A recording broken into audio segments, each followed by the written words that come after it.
আল্লাহ যদি হাসরের ময়দানে বলে, বান্দা এটা আমার দেওয়া জিহ্বা ছিল, কতজন রে ডাকলি বন্ধু।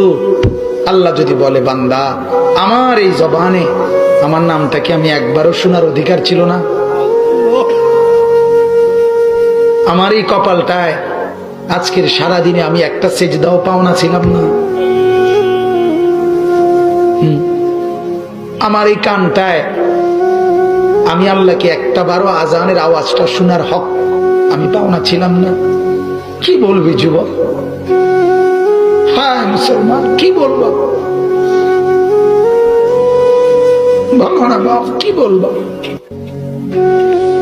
এক মা যদি বলে, মা তার পাষাণ ছেলেকেও যদি মা বলে, এরে বাপ 9টা মাস তোরে পেটে ধরছি রে বাপ, 2টা বছর তোরে বুকের দুধ খাওয়াইছি বাপ,